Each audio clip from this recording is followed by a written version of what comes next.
Buenos días, vamos a comenzar con el taller. Todos más o menos saben cómo es la modalidad. Lo que sí les remarco es que tengan todos los celulares en silencio, así no lo interrumpimos a Ignacio. La modalidad más o menos del taller todos la saben. Él se va a exponer, después cuando él termine le hacemos toda la pregunta que ustedes quieran, pero siempre levantan la mano y piden el micrófono, así por el tema del streaming todos pueden escuchar lo que están online y es más fácil para la gente que no está en la sala. Bueno, el moderador es Ignacio Severina, obtuvo el título de ingeniero agrónomo en el 2004 en la Facultad de Agronomía de la Universidad Nacional de Córdoba. Entró al INTA Manfredi en el año 2006 como becario y obtuvo el título de magíster en producción vegetal en 2011 en la Facultad de Agronomía de la Universidad de Buenos Aires.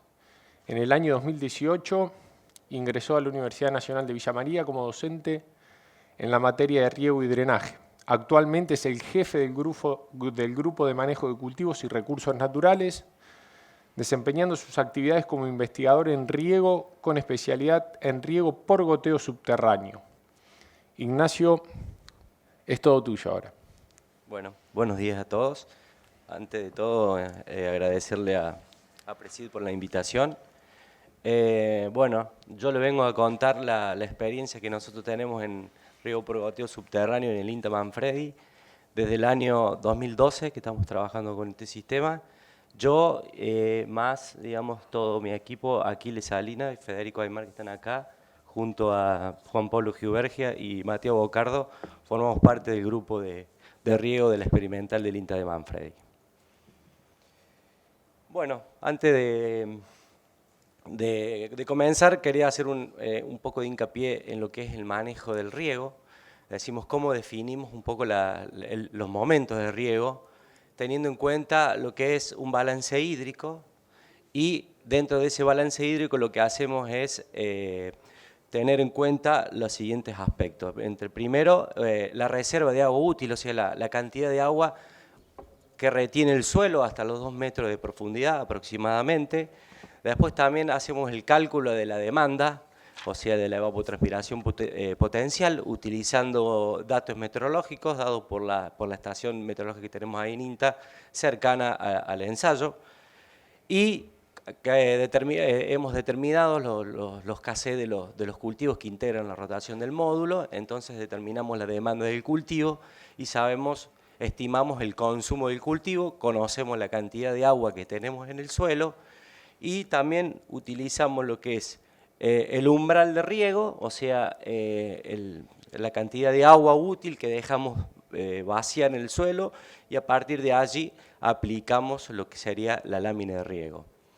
Y también tenemos en cuenta una ecuación que calcula la lluvia efectiva, no toda la lluvia que cae en el pluviómetro ingresa al suelo, también tenemos un cálculo de una lluvia efectiva para las condiciones de siembra directa, y también hacemos monitoreos continuos del agua en el suelo para ir validando que el balance vaya determinando bien el contenido de agua en el suelo. Estos son los dos balances que usamos, uno desarrollado por el grupo nuestro de riego, que es una planilla Excel muy sencilla, y un balance hídrico, un software un poquito más moderno, desarrollado por la gente de Castelar, de INTA Olivero, que son los dos balances hídricos que utilizamos para programar los riegos. Bien, antes de comenzar, tenemos que conocer si tenemos que regar, tenemos que conocer qué suelo tenemos. Principalmente, uno de los aspectos más importantes del suelo es la textura. La textura nos va a definir la cantidad de agua, el agua útil que va a retener nuestro suelo. Nosotros en Manfredi tenemos un suelo franco-limoso, con una alta cantidad, un 70% de limo, un 15% de arena y un 15% de arcilla aproximadamente. Y conociendo la textura, vamos a también tener una idea de lo que va a ser nuestras constantes hídricas, o sea, la cantidad de agua que retiene el suelo a capacidad de campo, sea lleno, y vacío, o sea, en puntos marchistes permanentes. Los valores digamos, el agua útil es el agua que está comprendida entre esos dos valores, la capacidad de campo y el punto de marchistes permanente, hasta los 2 metros. Y la densidad aparente también la debemos conocer para calcular, pasar ese contenido gravimétrico de agua a volumétrico y ahí a lámina de agua y tener los milímetros de agua que retiene nuestro suelo en el distinto perfil. Entonces, estos son los valores de capacidad de campo que tiene nuestro suelo, esto es el punto de marchiste permanente hasta los 2 metros, o sea, tenemos una capacidad de almacenar agua de aproximadamente 310 milímetros hasta los 2 metros que va a estar disponible para que lo utilice el cultivo a lo largo de su ciclo. Después tenemos una serie histórica del año 31, donde hemos calculado como la diferencia de la evapotranspiración potencial y la lluvia, calculamos lo que es el déficit hídrico. En barras rojas tenemos la evapotranspiración calculada por Pedman y Montis y la lluvia, y vemos que en la zona de Manfredi todos los meses tenemos un déficit hídrico, o sea, la evapotranspiración es mayor que la lluvia, que la oferta de agua por el ambiente. O sea, tenemos un déficit hídrico promedio de 550 milímetros, donde es mucho mayor este déficit en el invierno, o sea, los cultivos de invierno van a ser los cultivos que van a requerir más agua, pues en nuestra zona llueve muy poco en el invierno, y va reduciéndose hacia el verano y casi es muy poco en el otoño, ¿sí? O sea que al total tenemos 1.550 milímetros de déficit hídrico, con 770 milímetros de precipitaciones anuales y 1.300 milímetros de evapotranspiración potencial. Para la rotación que tenemos en el módulo, o sea, nosotros hacemos un trigo, que lo sembramos en junio y va hasta aproximadamente mitad de noviembre, a donde llega su madurez fisiológica, y tiene un déficit hídrico de 350 milímetros, luego hacemos una soja de segunda, que es el cultivo que menos déficit tiene, 140, pues se desarrolla de diciembre a abril, donde los valores de precipitación son bastante cercanos a los de demanda atmosférica, por lo tanto requieren menos agua. Y luego hacemos un maíz de primera en el otro año, que tiene un déficit hídrico de 210 milímetros aproximadamente, según estos datos históricos para la zona de Manfredi. En INTA tenemos disponibles estos valores de evapotranspiración potencial, estos son todos, el SIGA-2, son todas las estaciones meteorológicas que tenemos en nuestro país, y nosotros desde Manfredi publicamos todos los meses los boletines meteorológicos, donde tenemos todas las variables posibles, y también la evapotranspiración y la lluvia, donde tenemos temperatura, radiación máxima y mínima, para que se puedan sacar y buscar los datos climáticos de nuestra región. Y así también distribuidas en todo el país. Bueno, en el 2002, entonces, como dije, comenzamos a trabajar en el río por goteo subterráneo. Hicimos dos convenios de vinculación tecnológica con empresas privadas, como es Netafim, primero en el año 2012, y después en el año 2013 con Ribulis. Ambas empresas son proveedores de equipos de goteo subterráneo. Ambos módulos tienen una superficie de 6 hectáreas, una rotación trigo, soja, maíz, y lo que planteamos son distintos tratamientos o lo que le llamamos manejos, que serían ¿qué diferencias tienen estos módulos? La distancia entre los laterales de riego y el caudal que tienen los emisores. También tiene una distancia entre emisor, que esto es común para todos los módulos, de 50 centímetros entre el lateral de riego, que va enterrado, tenemos entre 50 centímetros de distancia entre un emisor y otro, que va a erogar 0,6 litros por hora en el caso de Netafim y 1 litro por hora en el caso del módulo de Ribulis. Y el otro factor que cambia es la distancia entre los laterales de riego, o sea, tenemos 80 centímetros de distancia, 1 metro, y después 1,60 m, o sea, el doble de distancia de 80, y después acá volvemos a tener 1 metro con 1 litro. La profundidad de enterrado aproximadamente es de 25 centímetros para este caso y de 35 centímetros para el caso del módulo de Ribulis. Después, avanzando un poco en el tiempo, en el año 2017 también se acercó a otra empresa de proveedora de riego de este sistema, que es Metzer-Plast, e instalamos otro módulo más pequeño, pero con muchos más tratamientos, muchas más combinaciones de distancias y caudales de emisores. distancia de 1,20, 1,2 metros, 1,6 y 2 metros, con 3 caudales, 1,2 litros, 1,6 litros hora y 2,1 litro hora. Bueno, en este caso hicimos trigo, hicimos maíz, hicimos soja y también tenemos un módulo que es a una distancia de 1,40 m con una distancia con un caudal de 1,2 para hacer el cultivo de maní, que es un cultivo muy importante en la región de Córdoba. Tiene la ventaja de que al no mojar la canopia del cultivo, el maní es un cultivo igual que el garbanzo que tenemos hoy también en estos módulos, es un cultivo muy sensible a enfermedades foliares, por lo tanto al no mojar el canopeo del cultivo es bastante favorable para que haya menos incidencia de enfermedades foliares. Y luego, en el 2019, o sea, en marzo, terminamos de instalar el último módulo, también con Metzer-Plast, para regar el cultivo de la alfalfa, donde en Manfredi tenemos muy poca información de la respuesta de la alfalfa al riego, donde planteamos tres distancias, 1 metro, 1,50 m y 2 metros, con un caudal de 2,1 litros por hora. En este módulo, digamos que está ahora implantado, todavía no hemos hecho ninguna evaluación, digamos, de la producción. Lo que tienen son emisores que tienen dentro, digamos, uno de los problemas que tiene la alfalfa es que en determinadas épocas del año puede llegar a incrustar la raíz el emisor y taparlo. Entonces este sistema, estas laterales que están enterrados acá, tienen una tecnología que van produciendo gradualmente la estrifluralina, que la va liberando gradualmente, que evita la incrustación de la raíz en el gotero del cultivo. Del sistema, perdón. Bien, entonces, en el año, cuando comenzamos a trabajar en riego, nos planteamos los distintos objetivos, digamos, qué pasa, cómo se distribuye el agua. Pensemos que esto está por debajo de la superficie del suelo, nosotros aplicamos una lámina y no sabemos si el agua, a dónde va el agua, si llega bien a la entrelínea, o sea, al lugar más alejado entre un lateral y el otro, si pasa los 2 metros de profundidad, o sea, si estamos perdiendo agua por percolación, si sube el agua para poder elegir nosotros la fecha de siembra, para poder dar un riego y luego sembrar. Entonces, bueno, empezamos a definir, digamos, cómo sería un bulbo con 2 láminas de riego para nuestro suelo, y eso nos puede definir cuál es la distancia óptima que se pueden colocar estos emisores para maximizar tanto el uso del agua como la productividad de los cultivos.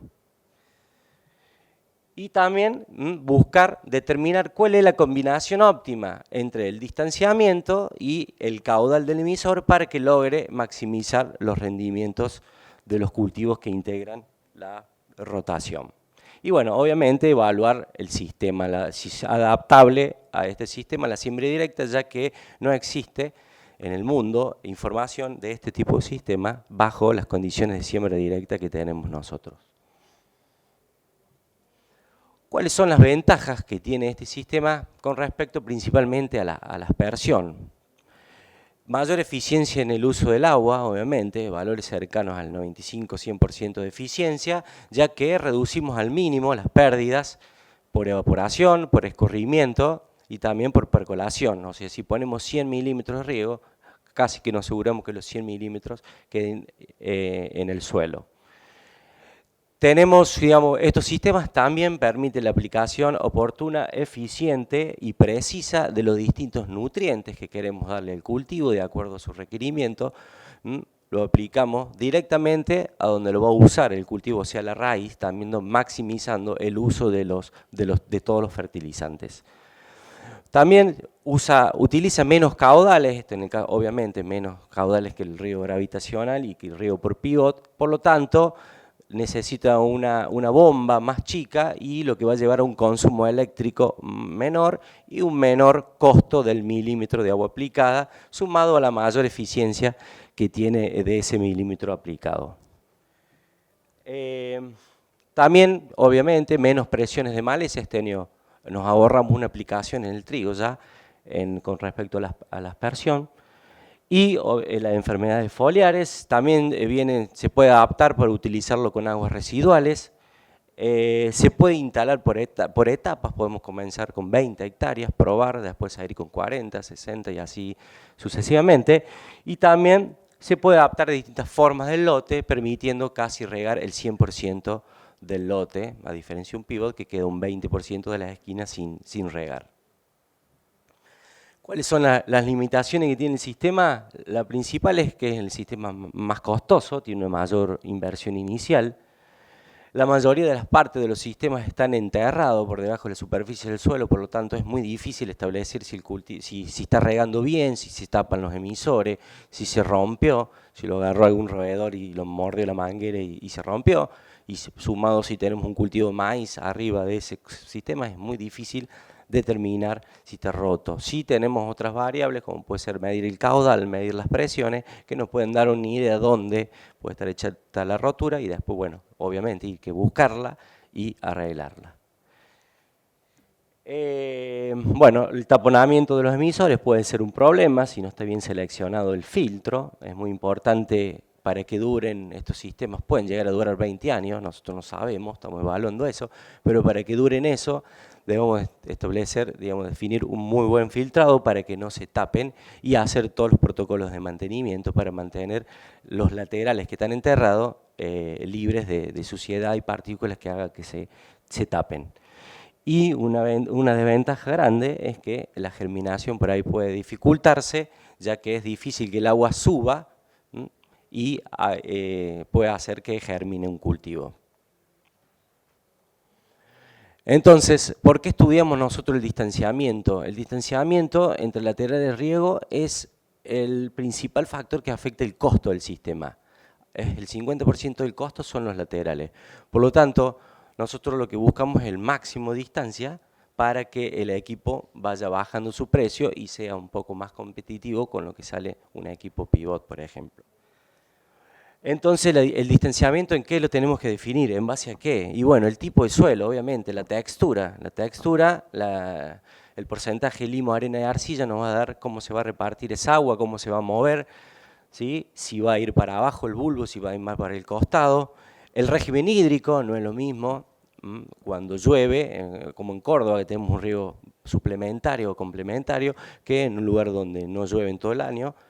Eso también va a definir, acortar la distancia y también obviamente los cultivos que queremos regar. Otras cosas que también se pueden definir cuando queremos que nos diseñen un equipo es definir nosotros la distancia entre los emisores, ¿sí? Nosotros, las empresas hoy lo hacen a 50 centímetros, pero se puede pedir que lo hagan a más distancia si uno quisiera. Poner el caudal que queremos al emisor, eso también, y la profundidad de enterrado son también algunos aspectos que hay que tener en cuenta al momento de hacer la instalación o definir el sistema que nosotros queremos para nuestro sistema de producción. Entonces, lo que primero hicimos en el año 2013 es ver para dónde se va el agua. Entonces, lo que hicimos para 2 tratamientos, que era el de 1 metro con caudal de 0,6 litros. Esto sería el lateral de riego, colocamos 3 tubos de acceso para medir con sonda, 5 centímetros al lado del lateral, a 25 y a 50, medimos antes del riego y lo que hicimos dar un riego con 2 láminas, una de 20 y una de 40, y después fuimos y medimos el agua al final del riego, después de 3 o 4 días donde se ha estabilizado el agua en el suelo, y medimos cómo quedó, digamos, o sea, la ganancia de agua en el suelo luego de una lámina de 20 y 40 milímetros para estas distancias entre emisores, para saber cuál era la lámina que teníamos que darle al cultivo para que pueda llegar a la parte más alejada de los laterales. Entonces, acá tenemos el bulbo que se nos formó para la distancia de 1 metro y caudal de 0,6 con una lámina de 20 milímetros. Lo que podemos observar acá es que, bueno, obviamente, a donde más se gana el agua es donde está el emisor, y también el agua ha llegado a la parte de arriba, sobre el lateral de riego, pero tenemos una parte que no ha ganado agua, o sea, no se ha mojado, no llega acá en esta parte, obviamente, si hay una semillita ahí y está seco el suelo, no va a germinar ese cultivo. Con esa lámina hemos logrado que llegue a la parte más alejada, a los 50 centímetros del lateral, o sea, un solapamiento del bulbo, y el agua no llegó más allá del 1,20 metro de profundidad. Lo mismo y muy similar para la distancia de 1 metro y con un caudal de 1 litro hora, que es el dibujo del lado. Y para 1,60 m, que la distancia es la mayor distancia, vemos que una lámina de 20 milímetros no logramos el mojado, no logramos solapamiento del bulbo. Imagínense que el cultivo o la línea de cultivo que está por aquí va a recibir mucha menos agua que la que está sobre el lateral. O sea, imagínense que los laterales están enterrados en el suelo y nosotros sembramos en distintas direcciones año a año, entonces el lateral puede quedar ubicado a X distancia del cultivo y lo que tenemos que hacer es lograr que el agua se distribuya homogéneamente para que todo el cultivo, todas las plantas puedan sacar el agua de la misma manera. Y ya dando una lámina de 40 a la distancia de 1,60 m, ya logramos un solapamiento del bulbo, o sea, llegar a la parte más alejada, y también vemos que el agua no se va mucho para abajo, o sea, quedaría retenida para ser usada por el cultivo hasta no más allá del 1,20 m de profundidad. Bien, comenzamos con los resultados de trigo. Tenemos 5 campañas de trigo, ya que la última fue afectada por la helada, o sea, no están los datos. Lo que tenemos son los distintos tratamientos, el tratamiento 80 centímetros, 1 metro, 1,60 m y nuevamente 1 metro. Estos dos tienen 1 litro y estos tienen 0,6 litros por hora. Estos son los registros históricos de precipitación para el ciclo del trigo. Y lo que vemos es lo siguiente, que tanto la distancia de 1 metro, de 80 centímetros como de 1 metro no produjeron diferencias significativas en los 5 años de estudio evaluados. O sea, colocar a 80 o a 1 metro con caudal de 0,6 o 1 litro es lo mismo para el rendimiento del trigo. Obviamente sí hay una diferencia significativa con el secano, 25 quintales contra 55 quintales con riego, y también hay una reducción, o sea, hay un incremento de un 110% con respecto al secano, y hay una reducción del manejo 3, o sea, cuando tenemos laterales a 1,60 m, tenemos una reducción en los 5 años del 11% de ese rendimiento con respecto a los otros tratamientos. Para lograr esos rendimientos, el promedio de riego en las 5 campañas fueron 247 milímetros aproximadamente y obtuvimos casi una eficiencia del uso del agua de 11 milímetros para los manejos 1, 2 y 3 y 4 y una reducción en el caso del manejo de mayor distanciamiento, de 1,60 m con caudal de 1 litro hora. Entonces, ¿qué hicimos en el año 2006? Medimos con una sonda toda la evolución del agua en el suelo durante todo el ciclo del cultivo de trigo, que sería en 2 lugares, al lado de donde está el lateral y en la parte más alejada donde está el lateral de riego. Al lado del lateral son las líneas llenas y las entrecortadas serían en la parte más alejada del lateral de riego. Acá tenemos el contenido de agua y el ciclo, los días desde la siembra. Estos son los riegos aplicados y las lluvias ocurridas. Lo que vemos es que el agua en la entrelínea, que sería la parte más complicada, digamos, se distribuye bastante bien, se aproxima bastante bien a la línea, al contenido de agua en línea, con láminas de 40 y 35 milímetros, logrando, esto nos está diciendo que es una buena distancia combinado con un buen caudal, que el agua, digamos que en la entrelínea, el contenido del agua siempre estuvo por encima de este umbral de riego, que nosotros le llamamos que es el 50% del agua útil. Lo mismo sucede con la combinación de 1 metro con 1 litro. También el contenido de agua en la entrelínea es bastante similar al contenido de la línea, digamos. Por lo tanto, estaría llegando bien el agua a esa parte más alejada. Y cuando ya vemos recuerden que el tratamiento de 1,60 m tiene una reducción del rendimiento que puede ser explicado por esto. El agua en la línea y el agua en la entrelínea. Una vez que el contenido de volumétrico de agua está por debajo del umbral de riego, ya no lo podemos superar por más que aplicamos riego. O sea que el agua no está llegando en cantidad a la entrelínea y eso hace también que se produzcan estas bolitas que vemos con distintos colores, donde acá está el lateral y en la parte donde está más amarillo tiene menos agua, obviamente, y también tiene menos nitrógeno.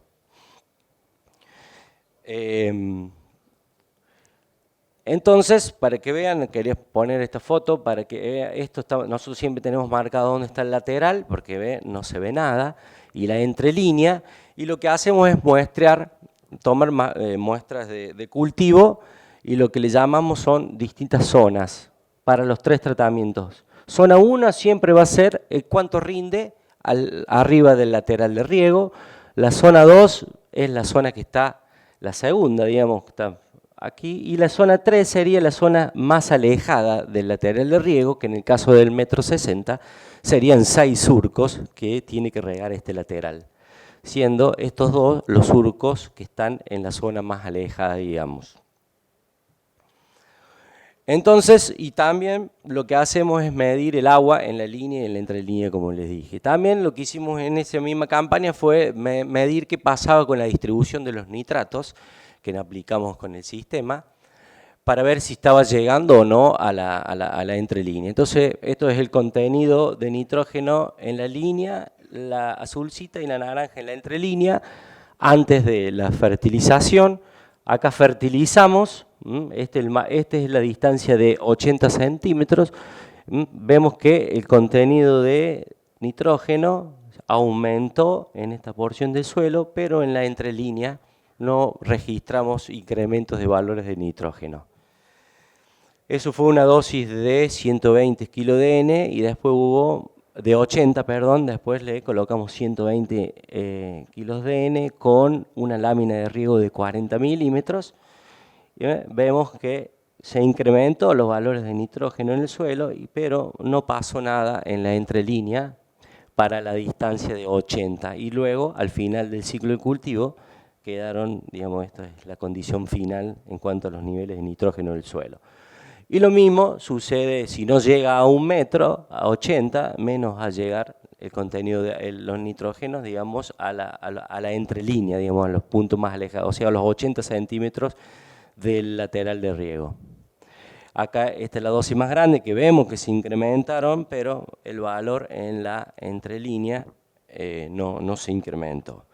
Y después también medimos la cantidad de nitrógeno absorbido en la planta de acuerdo a donde estaba el cultivo, si estaba ubicado sobre el lateral de riego, que es esto, y en la entrelínea. Entonces vemos que el contenido de nitrógeno en la planta es mayor en la línea con respecto a la entrelínea, tanto para la distancia de 80 como para la distancia de 1 metro, y más es la diferencia en la distancia de 1,60 m. O sea, la cantidad de nitrógeno que absorben las plantas que están más alejadas del lateral es mucho menor.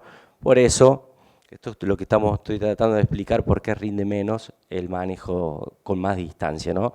Por los nitrógenos que no llegan a la entrelínea, la absorción por la planta son menor y tampoco llega mucho el agua, lo que hace que haya esa reducción en el rendimiento. Entonces, ¿qué pasó con los rendimientos? Tenemos, digamos, la zona 1, que serían los colores, esto es zona 1, zona 2 y zona 3, para el manejo 1, 2, 3 y 4. La zona 1 y 2 rinden iguales en todos los manejos, salvo en el 3, que ya la zona 2, en el manejo 3, que cae la zona 2. Bueno, pero lo importante es que a 1,60 m tenemos, digamos, una reducción mayor, digamos, de la zona 2, y esta reducción de los dos surcos, esos que están ubicados más alejados, que rinden mucho menos que los que están más cerca del lateral de riego. Ese comportamiento puede explicarse por el agua y por los nutrientes, esos rendimientos, esos menores rendimientos de los manejos, de la distancia de 1,60 m. Bien, después ya en el 2017 comenzamos a trabajar en el otro módulo, que ya tenemos 1,20, 1,62 metros de distancia. La campaña de 2017 cayeron 233 milímetros de lluvia y se aplicaron aproximadamente estos milímetros de riego para cada tratamiento. Y lo que medimos acá es todo cómo fue evolucionando el agua en el suelo dentro del ciclo del cultivo. Estos son los valores de agua para los distintos caudales, los colores, en la línea, o sea, al lado cerquita del lateral. Y estos son los valores de agua en la parte más alejada, o sea, 60 centímetros. Lo que vemos que hay una muy buena distribución del agua a esta distancia, o sea que si podemos elegir una distancia de 1,20, ya se va bajando el costo del equipo, y si elegimos esta distancia de 1,20 lo podemos combinar con cualquiera de los tres caudales, porque los tres caudales se distribuyen bastante bien, parecido a lo que sucede al lado del lateral de riego. Ignacio, sí. Perdón que te interrumpa. Me avisan que nos quedan 10 minutos porque ya está diagramada otra reunión y necesitan el salón. Bien. ¿Vos querés remarcar algo en particular? No, ya termino. Bueno, así le dejamos un segundito a los muchachos por si quieren hacer alguna pregunta. Bueno, termino con esto entonces.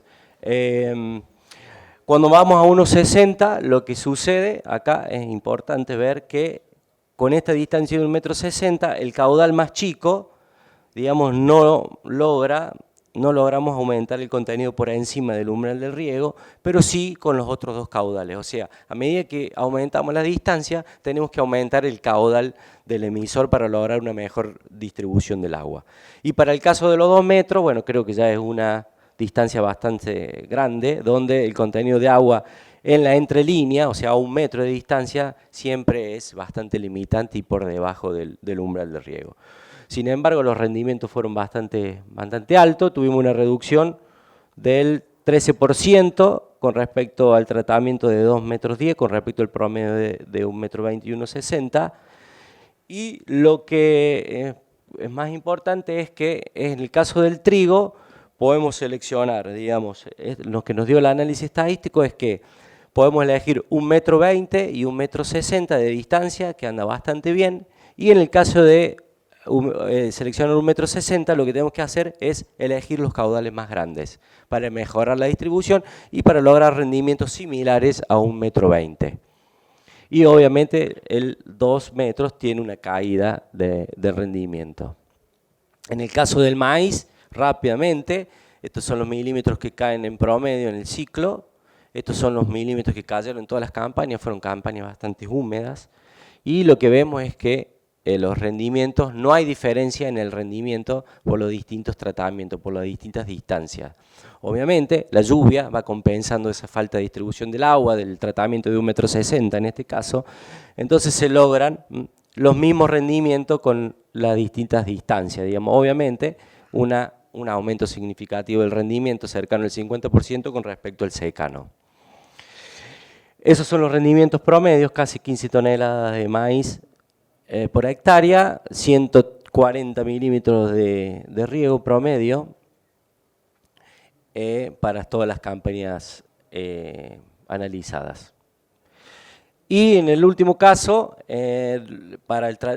hicimos un maíz de segunda, que tuvimos un año muy seco, fue la campaña anterior, 500 milímetros le llueve en promedio y llovió 284. Obviamente la cantidad de milímetros que dimos a ese maíz de segunda, que fue después de ese trigo que les mostré anteriormente, le dimos casi el doble de riego de lo que le dimos en promedio de los 5 años al maíz de primera. O sea, esto fue una campaña donde se cortó la lluvia, casi, bueno, en enero ya llovió menos del promedio, y febrero y marzo esta parte, y abril fue muy complicada en cuanto a la sequía para Manfredi. Y sin embargo los rendimientos fueron muy altos, tuvimos rendimiento de 17 toneladas, 16 cosechados a mano, ¿no? Donde 1,20 metros y 1,60 metros fue igual, y una caída del rendimiento en el caso de la distancia de 2 metros. Por lo tanto, digamos, en el maíz, si seleccionamos distancia de 2 metros, siempre tiene que ir acompañado, obviamente, con los caudales más grandes. Y bueno, nada más, esto es una cosa de alfalfa, pero bueno, ya que no tenemos tiempo, cortamos acá. Bueno, muchas gracias. Ay, disculpen, la última. Esto es un análisis, digamos, si nosotros tenemos un proyecto a 1 metro con 1 litro por hora tenemos un costo X, más o menos 4.500, 5.000 dólares por hectárea. Si nos vamos a 1,60 m, reducimos 32% la inversión, y si nos vamos a 1,60 m con un caudal de 1,6 litros y distanciamos un poquito más los emisores, no los ponemos a 50, los ponemos a 80, ¿para qué van a estar tan cerca? Nos vamos a una reducción del 43% de la inversión con respecto a la distancia de 1 metro. Abrimos el espacio de preguntas. Levanten la mano y le vamos engrasando un micrófono, así pueden escuchar los chicos que están del otro lado. Acá está.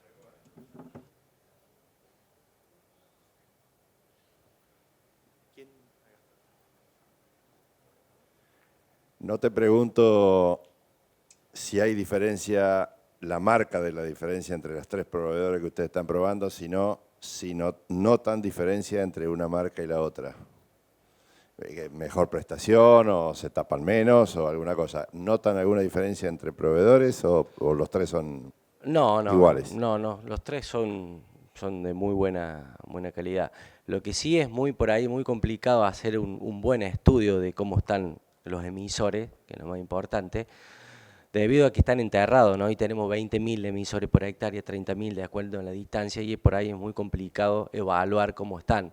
En el año 2015, 2016, hicimos una evaluación, medimos los coeficientes de uniformidad de los equipos y estaban tirando los 0,6 litros y el litro que dice de fabricación, digamos. Luego de 5 años de trabajo se podía concluir de que no estaban ningún problema de taponamiento ni de otras fallas de los emisores. Sí, lo que puede llegar a haber algún problemita son con los roedores, eso sí, pero eso no tiene nada que ver con la marca, digamos. Si tenemos algún tipo de roedor en el lote, sea Netafim, sea Ribule, sea Metzelplan, lo va a comer igual, digamos. Y eso te produce la rotura y bueno, hay que solucionarlo.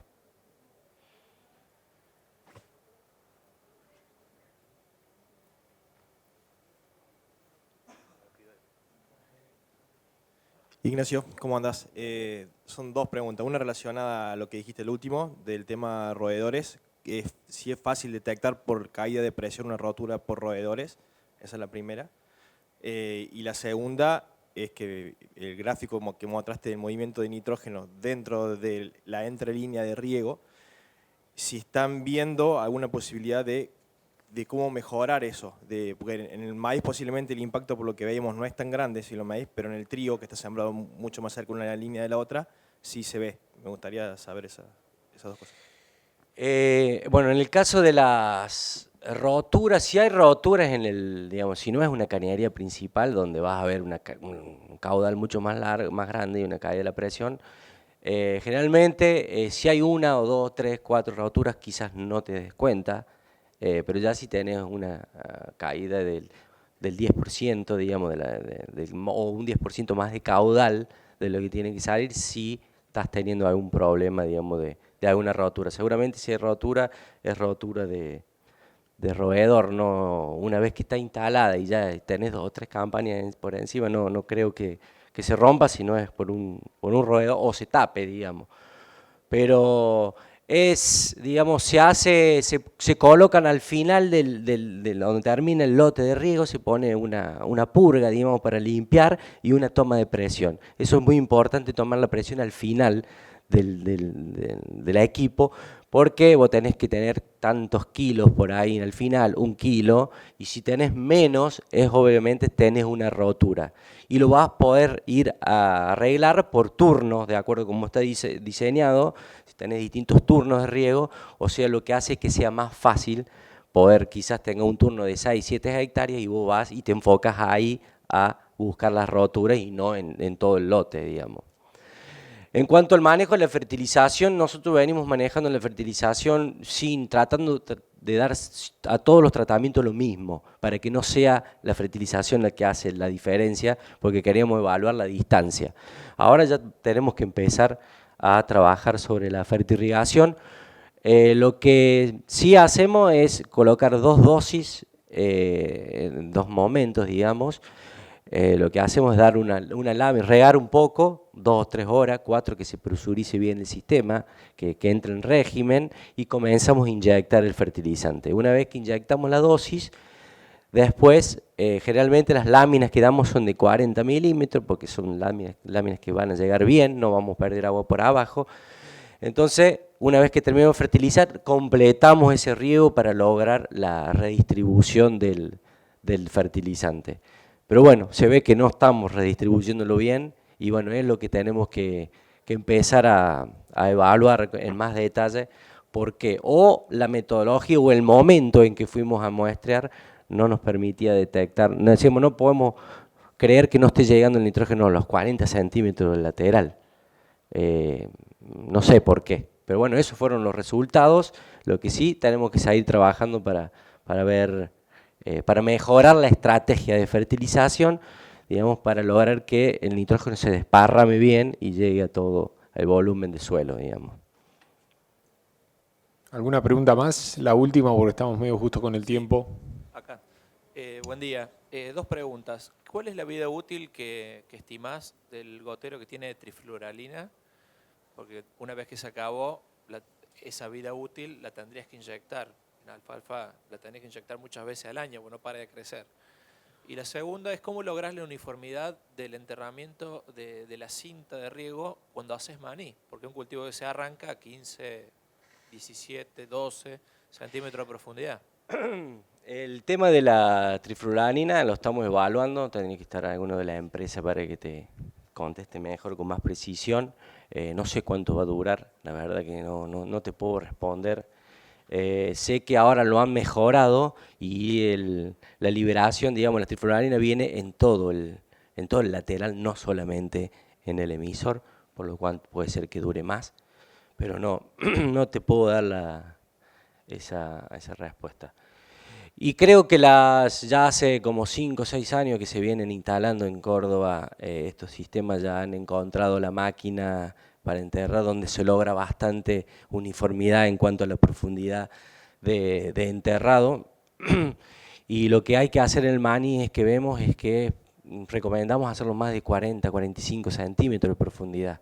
Ahí estaremos un poco más, digamos, holgados en cuanto a la profundidad, por las dudas en el arrancado se vaya para abajo, pero nosotros ya hemos hecho 2 campañas, hemos arrancado y no hemos tenido problemas.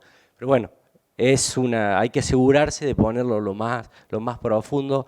Total, digamos, el agua obviamente va a subir un poco, pero ya el cultivo ya a los 20, 30 días ya puede acceder a esa agua, por más que esté a los 50 centímetros el emisor.